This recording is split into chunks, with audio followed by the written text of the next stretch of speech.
আমরা এক ভাই এক বোন। আমার ভাই কাজে গেছিল, আমার ভাই কাজ করবার গেছে, মোর ভেবা কমনে উঠে এসে এই জায়গা আমার বাতে ধাক্কা দিয়ে ফালা দিয়ে মানে খালি কুরল দিয়ে কোপাইছে।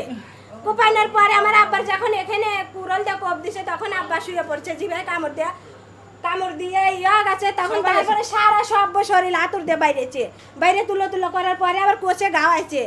গাওয়াইনার পরে আব্বার আর নাই ধরাধরি আইনে এনে পানি দিছে, পানি উগরা ফালা দিছে।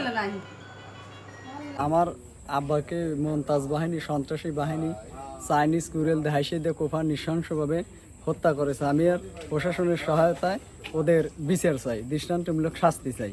এটা পূর্ব জমি সংক্রান্ত নিয়ে এটা পূর্ব শত্রুতার জের ধরে এরকম হত্যা করেছে। বাড়ির উপর উঠে যায়, বাড়িতে কেউ ছিল না, শুধু আমার আব্বাই আসলে একলা।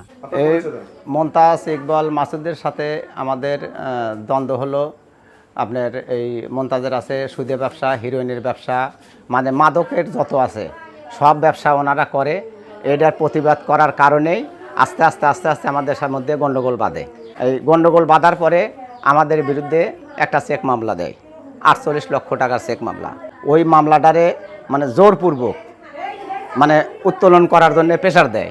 প্রেশার দেওয়ার পরে আমরা শুনি না, এখানে পাশের বাড়ি গোলাম মোস্তফার ছেলে মোস্তফা, মানে মন্টুর ছেলে মোস্তফার মেয়ে গারাদাও চলে যায়। সেই মেয়েটা চলে যায়, একটা ছেলের সাথে সম্পর্ক করে চলে যায়। সে তাকে দিয়া মোস্তফাক দিয়া জোরপূর্বক দুইটা মামলা করে। একটা হলো নারী ও শিশু নির্যাতন, আর একটা হলো মারামারি। সে শিশু নির্যাতন মামলা সে নিজেই উঠে নিয়ে আসে, মেয়ে ওখানে সংসার করে খাইতেছে। ওইখানে মমতাজ নিজে আমার এই যে চাইনিজ কুড়েল দিয়ে কোপ মারে। 10ই রমজান আমার পোস্টাল সারা সাজাদপুর থানায় ছড়ানো আছে, আপনারা হয়তো দেখে থাকবেন, হাফিজুর রহমান। তারপরেও ক্ষান্ত হয় নাই। সে আমাদেরকে হেয় প্রতিপন্ন করার জন্যে ওই জামের নামে একটা মহিলার নাম ভাঙায়া একটা পুরুষ ছেলেরে উলঙ্গ করিয়া ল্যাংটা করিয়া ছবি তুলে মানে ন্যাকেট ছাইড়ে দেয়। এই বলে যে নজরুল, কাজল, শান্ত এরা 3 জন ওই জামিনের কাছে গেছে।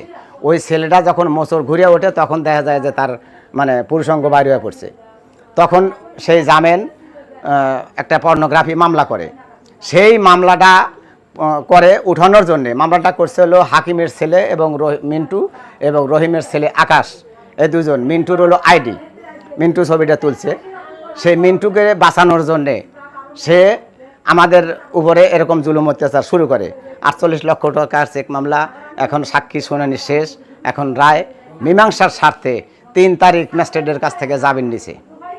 3 তারিখ জামিন নেওয়ার পরে 4 তারিখে বলছে সে মীমাংসা করবে না। আমাদের 2 ভাইকে মিথ্যা মামলায় ভোর 4টার সময় একটা বলে মারামারি হয়েছে, কোথায় সে কেউ গ্রামের লোক কেউ জানে না, সে নিজেরাই মাথামুতো ফাটাইয়া মিথ্যা একটা মামলা দিয়ে 2 জনকে জেল হাজতে পাঠাইছিল। তারা চলে আসছে। তারপরেও আমরা তার কাছে নত স্বীকার করি নেই। এই অন্যায় তাবেদারির কাছে, তার ক্যাডার বাহিনীর কাছে আমরা নত স্বীকার করি নেই। এই নত স্বীকার না করার কারণে সে আবার গত সপ্তাহে আমার মা এবং আমার বউকে আবার মাথা ফাটায়।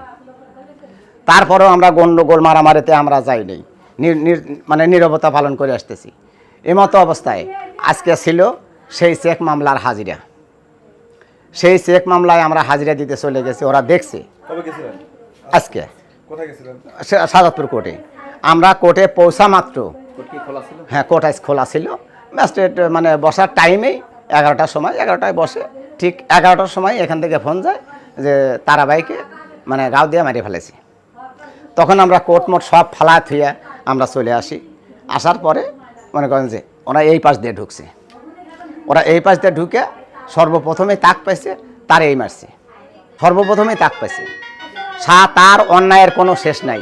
সুদ, রাহাজানি, ব্যভিচার যা আছে সব কিছুই আছে তার মধ্যে। আমার নাম হাফিজুর রহমান, আমার চাচাতো ভাই।